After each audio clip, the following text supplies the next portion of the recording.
Esto es Tiempo de Victoria, por 60 minutos para aprender, para escudriñar, para crecer, para madurar, para ser bendecido y para bendecir. Título del estudio: Pueblo sabio, pueblo mío. Lindo el título, che. Vamos a decirlo nuevo: pueblo sabio, pueblo mío. En primer término, te voy a plantear un simplismo íntimamente relacionado con la guerra espiritual. ¿Cuántas veces leíste u oíste expresiones tales como: dice un proverbio chino que, o si no, reza un viejo proverbio árabe que? Es inteligente usarlos. Esa sabiduría te enriquece un texto o tu discurso. Te otorga un nivel intelectual muy apreciado, y la gente te lo acepta, no solo sin chistar, sino incluso envidiando un poco tu cultura. Ahora bien, ¿cuántas veces escuchaste o leíste lo mismo relacionado con un proverbio bíblico? Te estoy hablando del mundo secular, no de nuestras congregaciones. Muy pocas veces. Es como si se lo considerara de modé, fuera de moda o cursi o no sé. ¿Vos le podés encontrar alguna explicación que no sea espiritual a esa discriminación y por ende enraizada a la guerra espiritual? En la primer libro de Reyes, primer libro de los Reyes, capítulo 4, en el verso 30 dice: era mayor la sabiduría de Salomón que la de todos los orientales, y que toda la sabiduría de los egipcios. Y en el verso 32 agrega: y compuso, está hablando de Salomón, 3000 proverbios, y sus cantares fueron 1005. Pues fíjate que Salomón, autor de los proverbios, acá dice que era más sabio que todos los orientales. Tenés permiso para incluir a los chinos, que han sido un poco siempre símbolo de la sabiduría, ¿no? Y que también era más sabio que los egipcios. Se me ocurre que también podés incluir a los árabes, que también tienen una respetable fuente de sabiduría para lo que es el consenso mundial, ¿no? Todo eso era Salomón. Y lo tenemos en el libro, ¿eh? Ahora bien, ¿qué es un proverbio? La palabra original, traducida aquí, es mashal. M-A-S-H-A-L, mashal. Es una parábola, una máxima, un adagio, un símil, una alegoría. O sea, es una especie de lección objetiva o ilustrada al servicio de un tema determinado. Este sustantivo viene del verbo mashal, que quiere decir comparar o ser similar. proverbio. Ahora, de acuerdo con el libro de Proverbios, se me lenguó la traba, parecería ser que estas máximas constituyen un dicho corto que contiene, ¿cómo te podría explicar? A modo de tesoro escondido o misterio, una verdad. Sin embargo, la evidencia del Antiguo Testamento nos está mostrando que es mucho más que eso. Al largo discurso de Balaam, que encontramos en el libro de Números, por allí desde el capítulo 23, 24, a ese discurso se le llama Mashal. A veces se refiere a una persona o a una nación que Dios señala como ejemplo.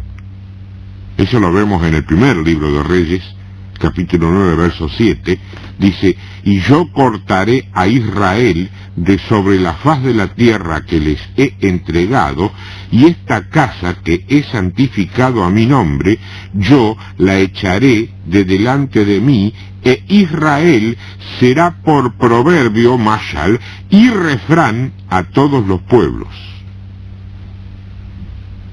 O si no, también lo podés ver en el Salmo 69, verso 11, 69, 11, dice: puse además cilicio por mi vestido y vine a hacerles por proverbio, mashal.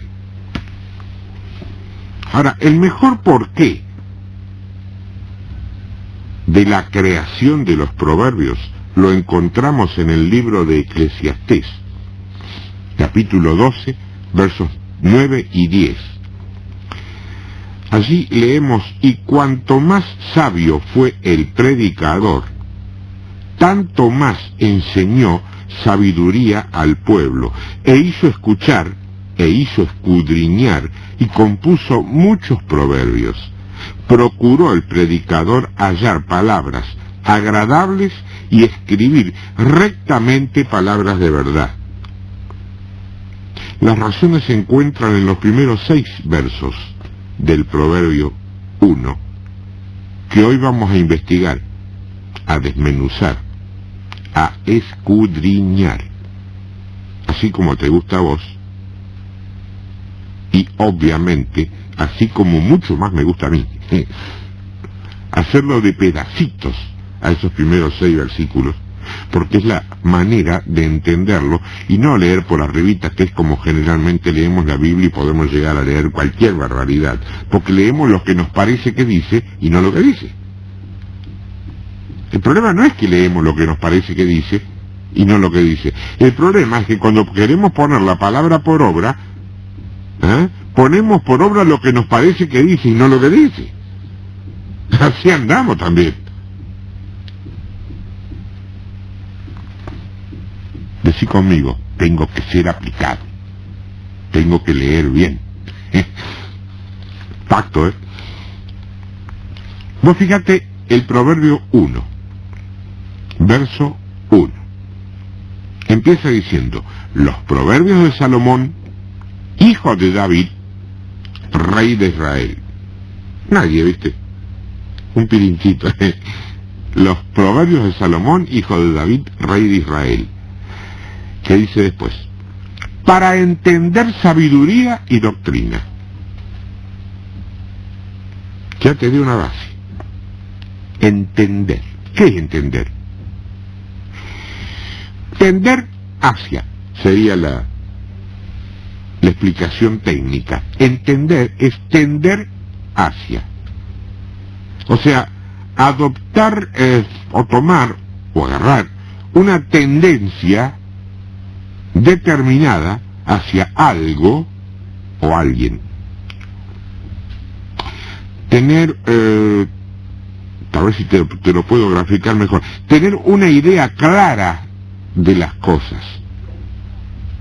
Es la facultad de comparar, de juzgar o de introducir. Sin embargo, mira, la pista más clara la da una definición sintetizada en una sola palabra. Entender es razón. Cuando hablamos de razón o raciocinio, indefectiblemente lo estamos vinculando con la mente, con el intelecto. El mundo incrédulo no necesita ni fe ni espiritualidad para entender. ¿Entiende? La mejor prueba la constituyen los innumerables hombres muy sabios y muy inteligentes, pero que son decididamente ateos. ¿Sí o no? No podés negarlo, eso yo tampoco. Pero hay que hacer una salvedad. Entender un proverbio es una cosa que cualquier persona inteligente está en condiciones de hacerlo, hasta con que tenga un mínimo indispensable de madurez, en este caso intelectual. O sea, punto primero, un proverbio exige mínimamente un ejercicio de la mente, intelectualmente hablando, que tiene como recompensa poder tener acceso a la comprensión de un grado de sabiduría humana y las bases estructurales de una doctrina. Ahora, discernir un proverbio, en cambio, ya no tiene nada que ver con lo intelectual, sino con lo espiritual, cuestión a la que el mundo secular ya no tiene acceso ni puede tenerlo, a menos que cambie interiormente por influencia del Espíritu Santo. Como decía en la primera parte del Proverbio 1, para entender sabiduría y doctrina. Eso lo haces intelectualmente. Ahora, ¿cómo sigue? Dice, para conocer razones prudentes. Acá tenía una palabra clave. Conocer. En un diccionario normal, fíjate vos, conocimiento se ubica casi en un mismo plano que entendimiento. Y muchas iglesias que prefieren llevarse por lo que dice el diccionario secular en lugar de lo que dice el Espíritu Santo, tienen todavía a conocimiento y entendimiento como sinónimo. Y yo te voy a demostrar ahora que no es lo mismo. En lo del diccionario es normal que ocurra eso, ya que fueron fabricados desde un plano estrictamente humanista. Yo digo siempre, cuando se esgrime la teoría del Big Bang, esa que dice que el universo se formó mediante una explosión que nadie sabe cómo vino, yo digo entonces un diccionario, bajo ese mismo punto de vista, se formó por una explosión de letra. No, no es así. A un diccionario alguien lo tuvo que armar. Al universo alguien lo tuvo que armar. ¿Quién será? Ahora, si vemos detenidamente la Escritura, nos vamos a dar cuenta perfectamente que la Biblia usa la palabra conocer en un plano diametralmente distinto al de entender. Dos ejemplos. Lo usa, por ejemplo, para delinear una relación sexual. ¿Te acordás? José desposó a María, pero no la conoció hasta que no tuvo a Jesús. Esto nos deja un principio altamente valioso. Conocer no es tener información. Conocer, hermana, hermano, es tener intimidad con lo que se expone. Algo a lo que solo puede tener acceso el creyente, el pueblo de Dios, el Hijo de Dios.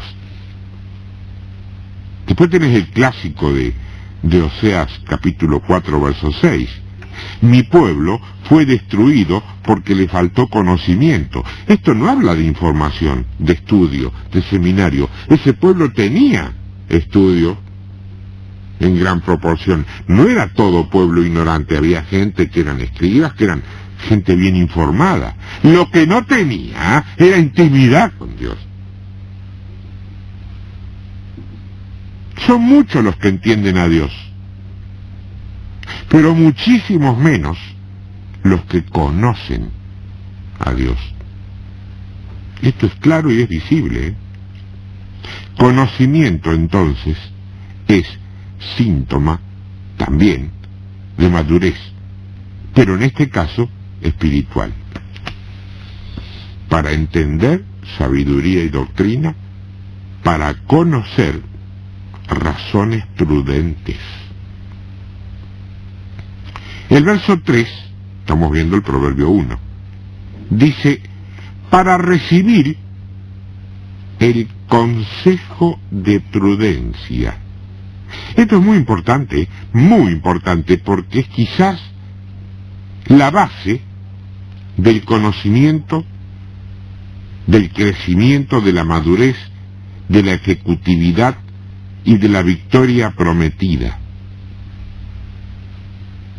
Interpretamos la terminología recibir de acuerdo con el idioma y el significado humanista y secular, pero no tenemos una idea clara de lo que es la palabra recibir. Nosotros, por ejemplo, decimos que un boxeador en un combate, en una pelea, recibe un golpe. Eso no es correcto. Al boxeador, en realidad, le dan un puñete de aquello, pero él no tenía ni la más mínima intención de recibirlo. Es más, fue entrenado para evitarlo, no para recibirlo. Llamamos recibir o recepción a lo que en verdad a veces, muchas veces, es imposición. Algo que se te viene encima, aunque vos quieras evitarlo.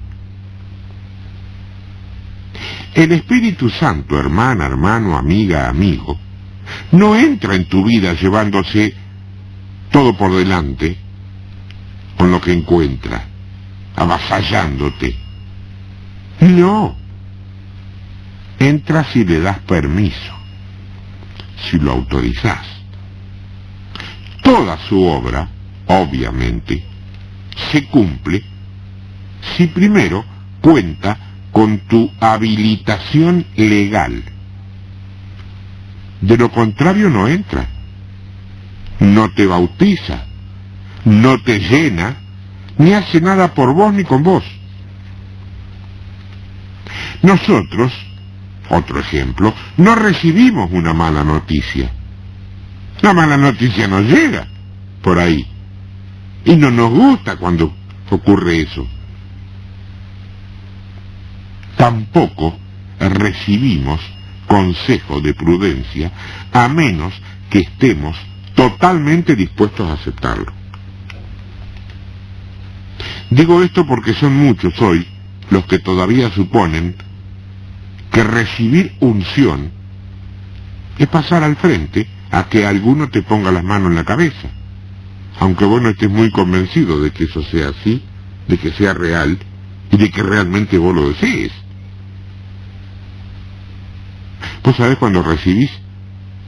Recibís cuando reconoces que necesitas, cuando anhelás poseer, cuando te abrís voluntariamente, cuando se te rompe el cuerpo, el espíritu, el alma en 1000 pedazos queriendo más.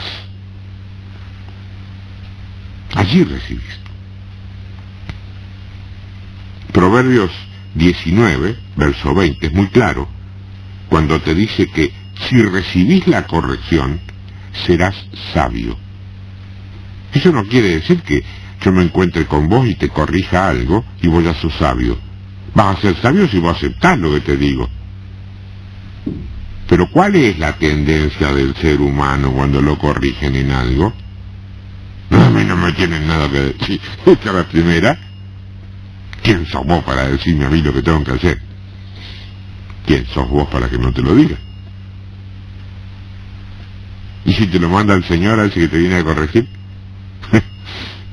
Ay, pueblo sabio, pueblo mío. Esto es muy distinto a que alguien te corrija, a vos te moleste y hasta te ofenda por ahí y termines por no llevarle el apunte. Allí la consecuencia inevitablemente será al revés.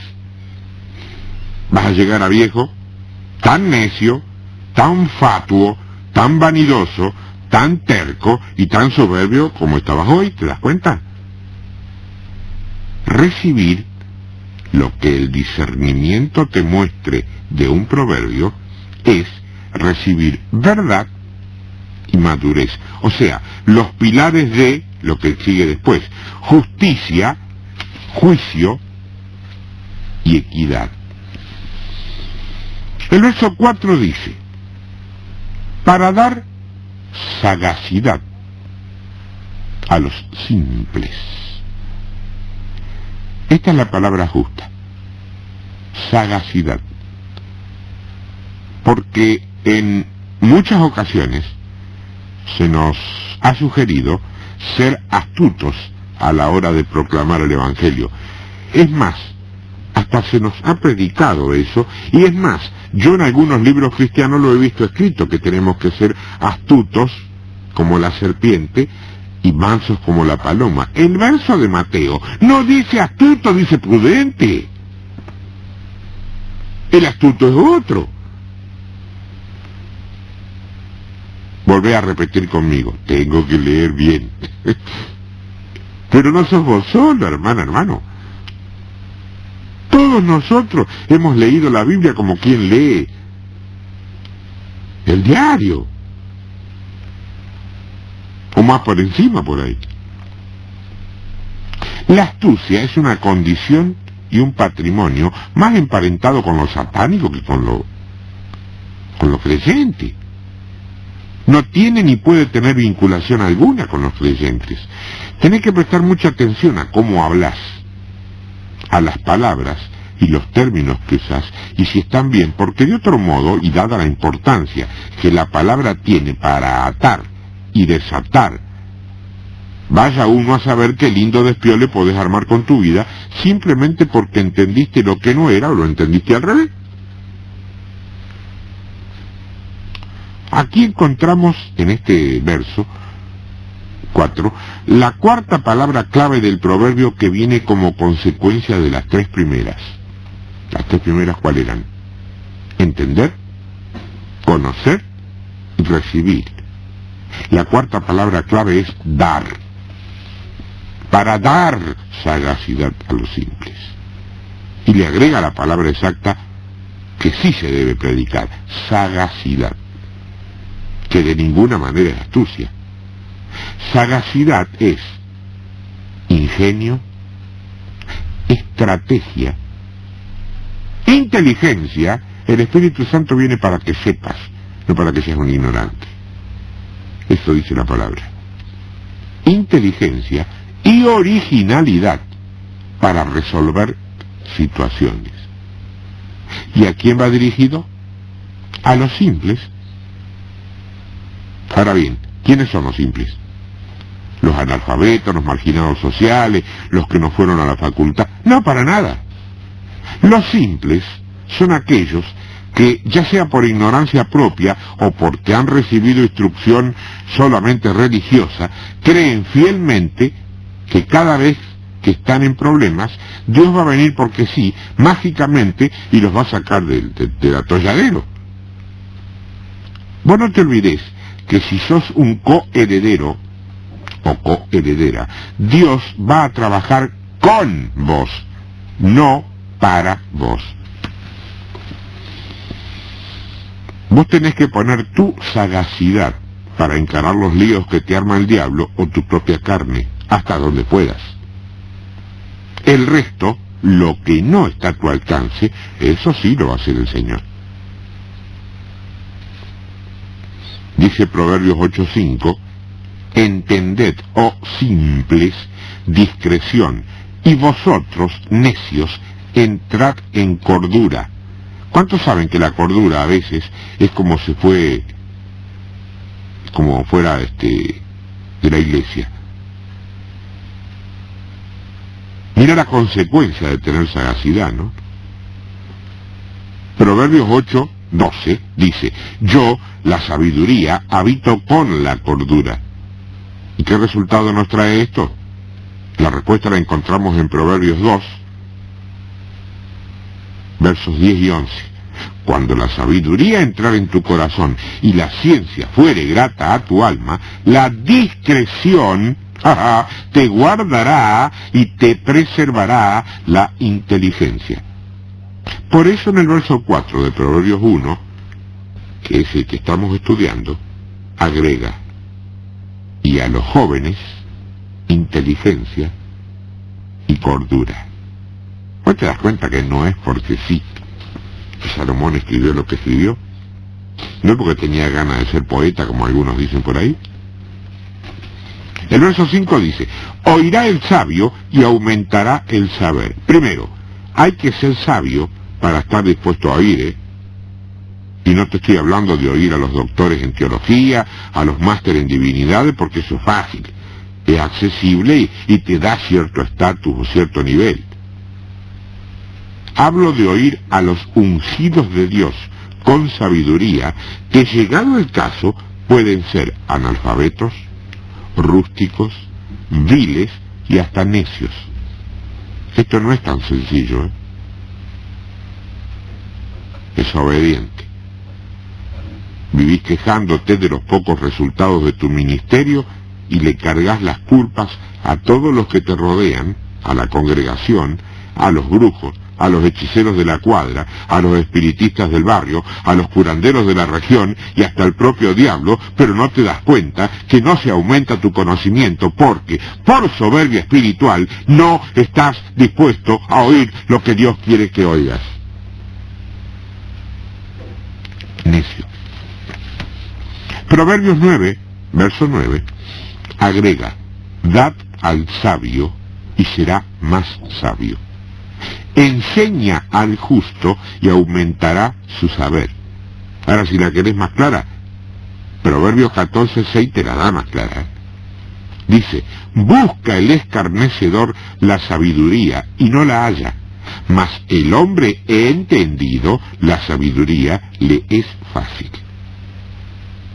El Proverbio 6 el verso 6, estoy haciendo un lío con los proverbios, el verso 6 del Proverbio 1 remata este concepto.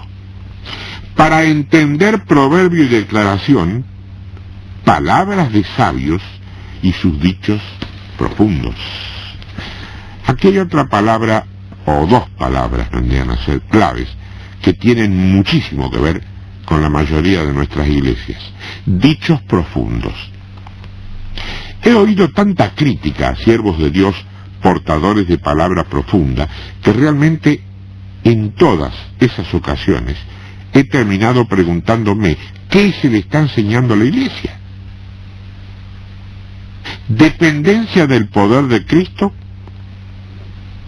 ¿O dependencia de la organización interna de la congregación? ¿Qué se le está enseñando? Siempre traigo el mismo ejemplo, porque pese a lo repetido, estoy total y absolutamente convencido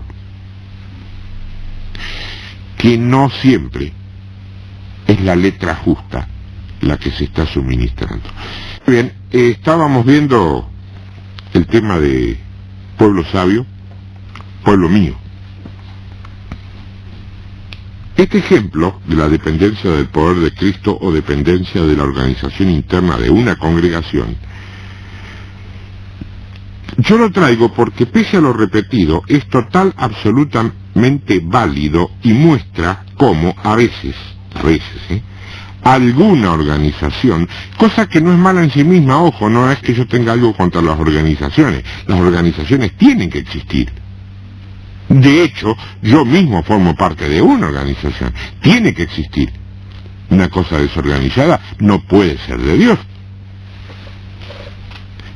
En lugar de hacer o mecanizar lo que Dios dice en su palabra, coloca, estoy hablando de algunas organizaciones, en lugar de mecanizar o hacer lo que Dios dice en su palabra, colocan una opinión personal en determinados hechos, porque, dicen, suena más lógico, más creíble y menos fantasioso. Yo quiero hacer un pequeño paréntesis aquí, un punto que no estaba en el programa, pero que te lo tengo que aclarar sí o sí.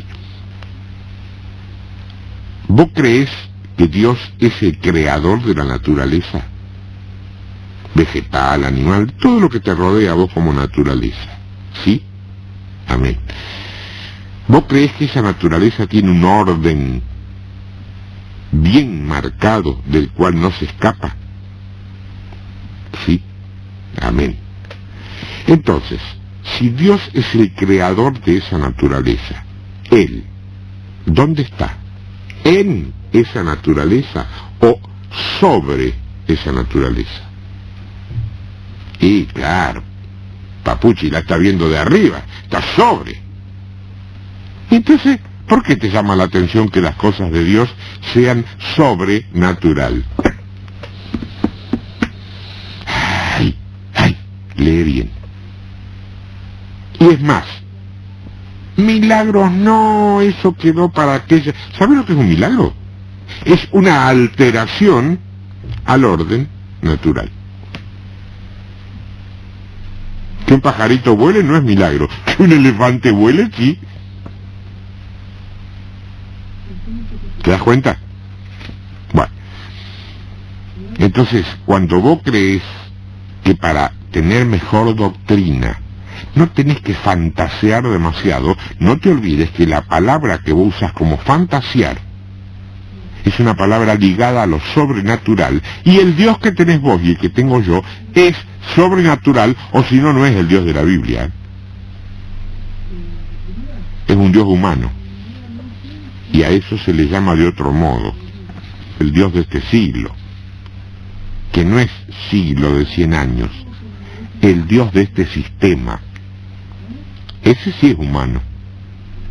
Y si le querés llamar, llamalo humanismo. La Iglesia está puesta para derrotar y destruir al Dios humanista, no para abrir sus puertas a que ese Dios humanista predique en nuestras iglesias. ¿Me explico? ¿Sí o sí? Sí. Amén. Ahora, porque dos hombres o tres entendieron, a lo mejor con la mejor de sus voluntades e intenciones, que derrumbarse al suelo ante el poder de Dios podía llegar a perturbar la salud mental de la gente y llevarla a algún delirio místico peligroso, ingobernable o poco saludable, y amparados en lo expuesto como probable hipótesis por importantes y prestigiosos, aunque no necesariamente ungidos, comentaristas, más el aporte de algún aún más dudoso historiador secular, terminaron inventándole un caballo a Pablo en su viaje a Damasco, cuando se encuentra con el Señor. Y así lo han explicado y lo han enseñado a muchísimos hermanos, que Pablo se cae al suelo porque ese caballo se asustó con la aparición y lo desmontó violentamente. Ojo, es cierto que la teoría no es descabellada para nada, y convengamos que muy bien pudo haber sido así nomás, dada la distancia, dado los usos y costumbres, pero lo cierto es que si vos buscás en los capítulos 9, 22 y 26 del libro de los Hechos, donde el apóstol relata una y otra vez estos sucesos, al famoso caballo no lo encontrás por ninguna parte. Después, y ante otra caída manifiesta cuando Ananías le impone las manos. Ahí al pobre Pablo le incorporaron una cama, donde al parecer estaba echado a causa de su ceguera y su debilidad. Y que es de donde, según esta curiosísima enseñanza, él se habría levantado después de que las escamas se cayeron de sus ojos. Naturalmente, te estoy diciendo algo que suena muy lógico. Pudo haber sido así. Débil, ciego, pudo haber estado en cama.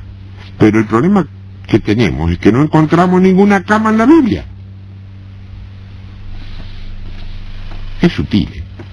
Ahora, lo que sí leemos, en cambio, es que cuando Saulo se levanta después de su encuentro con Cristo y a causa de su ceguera, dice Hechos 9, capítulo 8, entonces Saulo se levantó de tierra y abriendo los ojos no veía a nadie, así que llevándole de la mano le metieron en Damasco. Ahora, claro, ya que te gusta a vos fabricar hipótesis sesudas o conjeturar, sigamos conjeturando.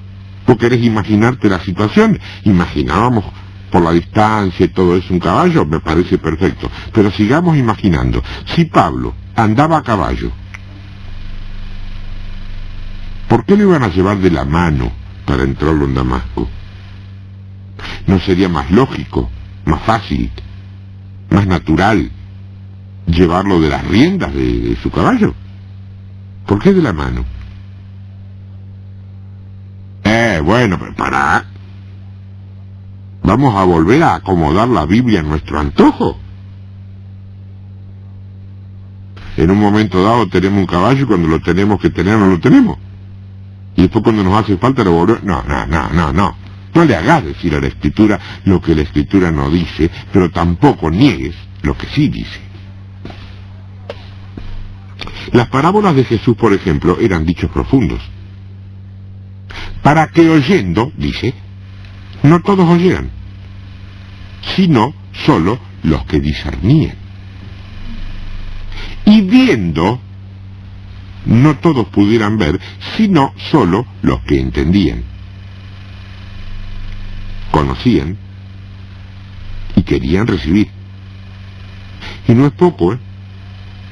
Abriré mi boca en parábolas, dice él, parafraseando al profeta. Pero el profeta no dice parábolas. Fíjate, el origen de esto que dice Jesús está en el Salmo 78, verso 2. Dice, abriré mi boca en proverbios, hablaré cosas escondidas desde tiempos antiguos. Ahora bien, ¿cuántos todavía se quejan de mensajes demasiado profundos? Es que, pastor, no entendemos nada. ¿Por qué no nos habla más sencillito? Que nosotros no fuimos a la escuela. No es por escuela, hermana. Las cosas de Dios no se entienden por la facultad. Se entienden por la facultad espiritual de discernir. Si vos tenés un cartucho, un título debajo del brazo, eso no te habilita para entender más. Para entender quizás sí, pero para conocer las cosas de Dios no. Esto tiene una parte de razón y otra parte de error.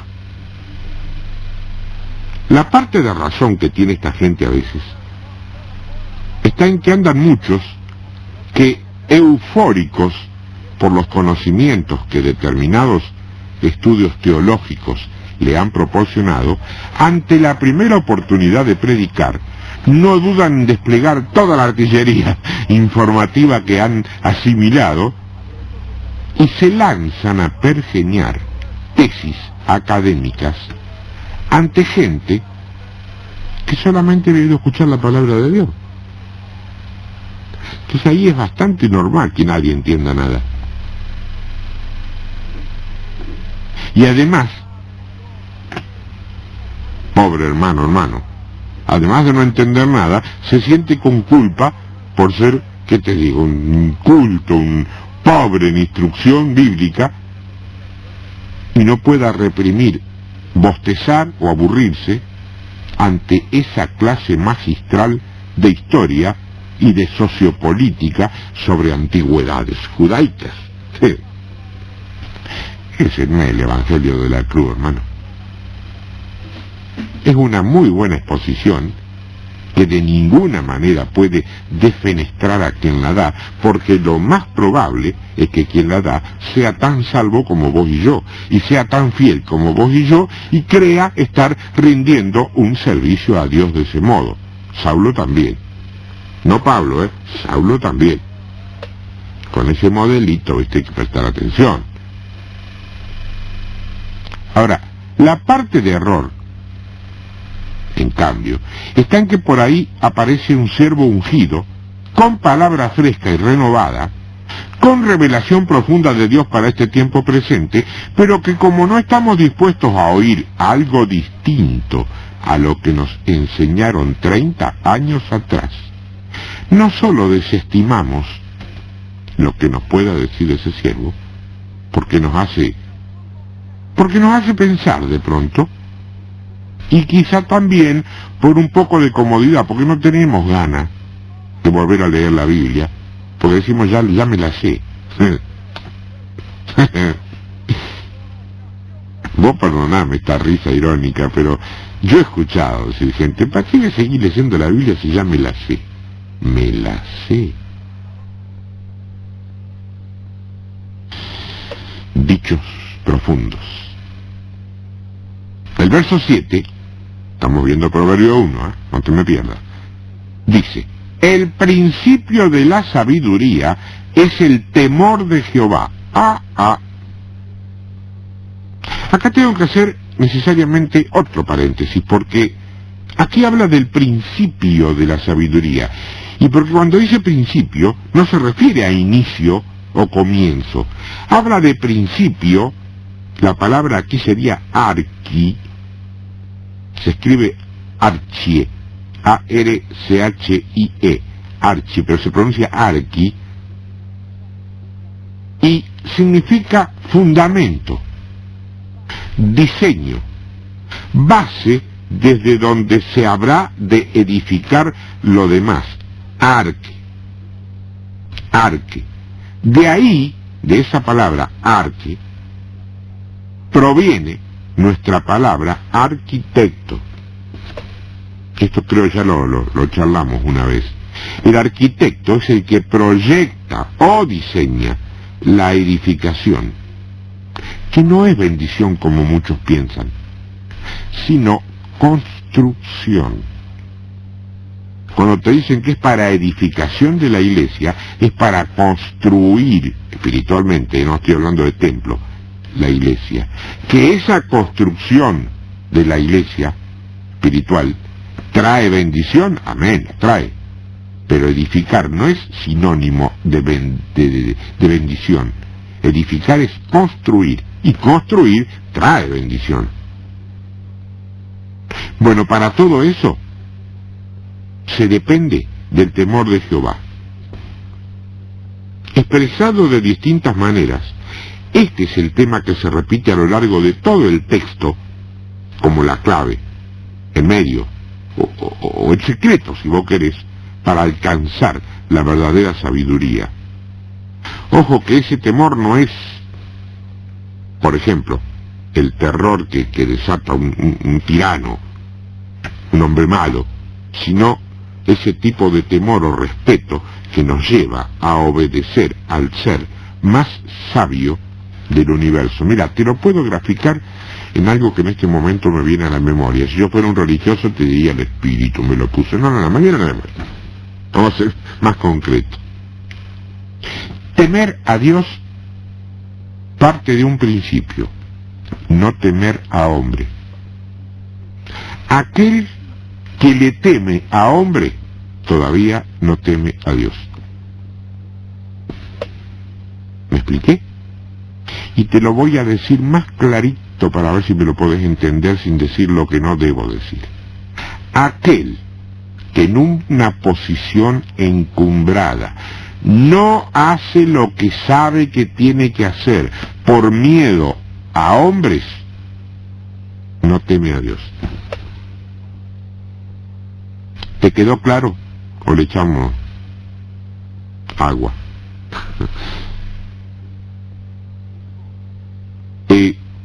En Job, en el libro de Job, capítulo 28, verso 28, se confirma esto. Dice, he aquí que el temor del Señor es la sabiduría. Sabiduría no es el hecho de que vos estés estudiando, institutos, seminarios. Sabiduría es que al tener temor de Dios, ojo que el tener temor de Dios por ahí te lleva a enfrentarte con medio mundo. Bueno, si a vos te levanta el Señor para una tarea, primero, no vas a usar eso para empezar a los codazos y a los empujones con todo el mundo. Eso no es de Dios. Si a vos te levanta el Señor para pararte en un determinado lugar, es muy probable que molestes. Pero vos no te tenés que pelear con nadie. Simplemente tenés que decir, Señor, que no se me borre de mis ojos espirituales el sendero que vos me dibujaste delante. Yo voy a caminar donde vos me llevás. Todo lo demás es tuyo, y vas a ver qué pasa con todo lo demás. Si a vos te levantó el Señor, no hay hombre que te acueste. Ahora, si a vos te levantan hombres, cuando eso que vos estás haciendo, así sea con buena voluntad, perturbe el propósito del plan de Dios, Dios te acuesta sin ningún tipo de miramiento. Una oración inteligente es, Señor, más que enseñarme qué debo hacer para tu reino, enséñame a no molestar, a no estorbar, a no ser piedra de tropiezo. He aquí que el temor del Señor es la sabiduría. El Salmo 111, verso 10, repite textual esta palabra de Job, agregando que buen entendimiento tendrán todos los que practiquen sus mandamientos. Y se remata en Eclesiastés 12:13, cuando señala que el fin de todo el discurso oído, obviamente sobre la sabiduría, Eclesiastés escribe sobre eso, y la vanidad, el fin de todo el discurso oído es este: teme a Dios y guarda sus mandamientos. Porque esto que te dije, es el todo del hombre. El todo del hombre. Ahora mira cómo termina el verso 7 del Proverbio 1. Los insensatos desprecian la sabiduría y la enseñanza. Pero no, hermano, no me venga ahora con eso de que para entender al Señor, que fue pobre, humilde y rústico como yo, ahora tengo que ir a una facultad a estudiar teología. A mí, con lo que el Espíritu me da, me es suficiente. ¿No escuchaste alguna vez hablar así? Bueno, como todo lo que rodea la confusión, aquí hay un poco de verdad y otro poco de sutil tergiversación de la verdad. ¿Cuántos saben que una mentira siempre arranca desde una verdad? Primero veamos la verdad. En ningún pasaje bíblico te dice que para ser un buen creyente necesariamente tenés que ser o hacer un doctorado en teología. No te lo dice en ninguna parte. Es más, si tomamos como referentes a los fariseos, verdaderos doctores de la ley, lo que leemos nos daría la sensación de que es exactamente lo contrario. Segundo, el Espíritu Santo efectivamente es el que te va a dar sabiduría, entendimiento, conocimiento para las cosas de Dios, pero con algunos pormenores. ¿Quién dijo que Jesús era pobre y era rústico? Era humilde, es cierto, pero no humildad de miseria o de escasez material. Humildad de humildad. ¿Entendés? Jesús era hijo de un carpintero y al mismo tiempo lo era él también, porque los chicos aprendían indefectiblemente sí o sí el oficio de los padres. Aunque en los últimos 3 años de su tránsito terrenal, él no ejerciera esa labor. Tener un oficio en aquel tiempo era síntoma de cierto nivel, esto lo hemos charlado más de una oportunidad, no de miserable, sin futuro ni inserción.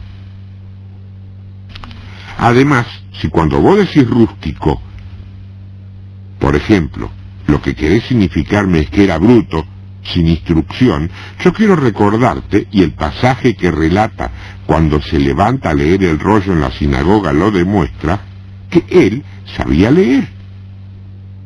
Y obviamente también sabía escribir, lo cual para la época lo colocaba en una condición bastante superlativa con respecto a la gran mayoría de sus hermanos de raza. Por lo tanto, cuando dice que los insensatos rechazan la sabiduría y la enseñanza, no está hablando de instrucción o de información, está hablando de revelación. No, mire, hermano, hay que romperse mucho la cabeza para ver esa escritura así como usted la ve. No, yo prefiero quedarme con la forma en que yo la vengo viendo hasta ahora. No me pida que a esta altura de mi vida empiece a estudiar otra vez lo que ya estudié cuando iba a la escuela dominical. No. Nadie te está hablando, ni de tu escuelita dominical, ni de tu estudio. Te estoy hablando de revelación por escudriñar. ¿Vos ves esta palabra ahora con claridad? Lo que te estoy comentando, hermano, lo estás viendo ahora, después de esta charla, de esta reflexión, con mayor claridad. Y sí, como verla veo, ¿vio? Pero yo soy diácono, ¿vio? Basta. Obediente o insensato. Esa es la opción 1998. ¿Está claro? Obediente o insensato. Lo demás no interesa. Ni títulos, ni cargos, ni privilegios, ni prestigios, ni fama, ni nada. Obediencia o insensatez.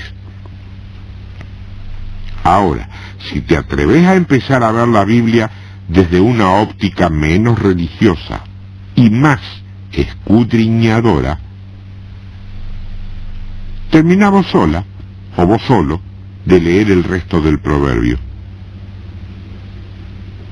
Y ahí vas a ver que los versos 8 y 9 te dirán que recibir sabiduría es sinónimo de recibir gracia, elemento que el hombre, por erudito que sea, no puede otorgar porque solamente viene de Dios. Y estoy dispuesto a compartir con vos algún estudio donde se te demuestre que la palabra gracia en realidad significa favor. Favor de Dios. Que si no tenés favor de Dios, no podés entrar a la presencia de Dios. Es un hermoso estudio que vos mismo podés encarar hoy con esos pequeños elementos que te doy, si tenés simplemente una Biblia con concordancia. No hace falta más. No te estoy pidiendo que tengas disquete de computadoras para hacer. No, con unción y una pequeña Biblia, ese estudio lo podés hacer vos antes que yo te lo dé. ¿Por qué? Porque tenemos el mismo Espíritu Santo y porque tenemos la misma Biblia. Porque queremos entender, conocer, estamos dispuestos a recibir para poder dar. Punto. Y no somos insensatos, entonces queremos aprender más. Desde el verso 20 en adelante del mismo proverbio, desde el verso 10 y hasta el 19, te va a mostrar que poseyendo sabiduría podrás contrarrestar la seducción del engaño al que los pecadores te quieren someter y al cual mucho pueblo de Dios sucumbe por falta de conocimiento, es decir, por falta de intimidad con Cristo. Y ahora sí, desde el verso 20 en adelante y hasta el 33, final del proverbio, la sabiduría, a la que muchos simbolizan como Cristo en persona, habla de sí misma. Dice, volveos a mi reprensión, he aquí, yo derramaré mi espíritu sobre vosotros, espíritu de sabiduría. No dice en vosotros, no habla del sello interno de la salvación, habla de la llenura, de la plenitud. Y os haré saber mis palabras. Esto es revelación fresca, de otro modo no tiene sentido. El verso 23 dice, entonces me llamarán y no responderé, me buscarán de mañana y no me hallarán, por cuanto aborrecieron la sabiduría y no escogieron el temor de Jehová. Eso dice el verso 28. Y finalmente el verso 33 dice, mas el que me oyere habitará confiadamente y vivirá tranquilo sin temor del mal. ¿Vos querés vivir así? ¿Querés vivir tranquilo y sin temor del mal? Agarrate fuerte de esta palabra de hoy y comprendé ahora que el título del estudio, del mensaje de hoy, es una palabra que Dios está repitiendo. Yo no sé si vos la oís o no. Dios está diciendo, pueblo sabio, pueblo mío. ¿Lo querés invertir? Mi pueblo es pueblo sabio. Y si no es sabio, no es salvo. Nadie habla de salvación, habla de pueblo, habla de reino, habla de hijo, no habla de siervo.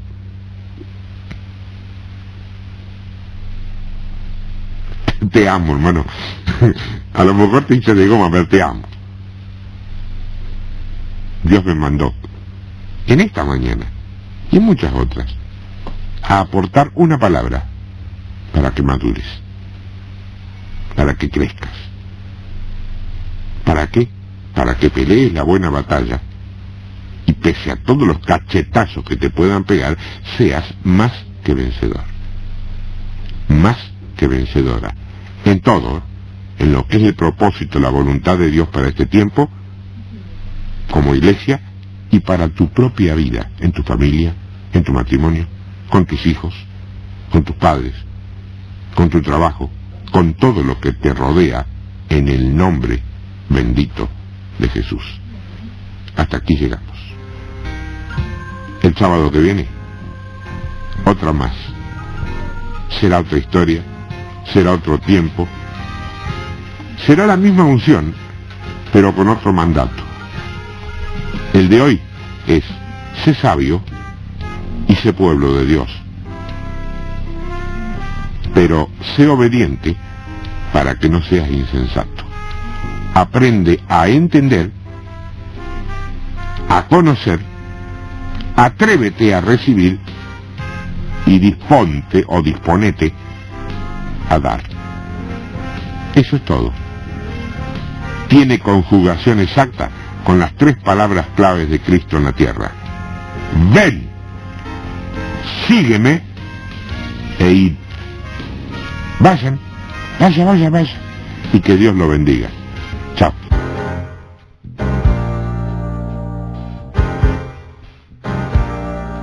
Muy bien, hasta aquí llegamos. No sé qué pasó en tu vida hoy con esta palabra, no sé qué fue lo que te estructuró o te desestructuró, no lo sé, pero sí sé que a partir de hoy esto que has recibido ha cambiado tu manera de pensar, ha cambiado tu mentalidad para muchas cosas. Te cuento que si querés conservar la copia de este trabajo, la copia grabada de este trabajo, la única forma de hacerlo sería en este momento llamar aquí al 437-1213, te vas a encontrar con un contestador automático, dejás allí tu mensaje de qué es lo que querés y fundamentalmente dejar tu número de teléfono y nosotros nos vamos a comunicar contigo para hacerte llegar la copia de alguna manera. Gracias y hasta la próxima, si Dios quiere.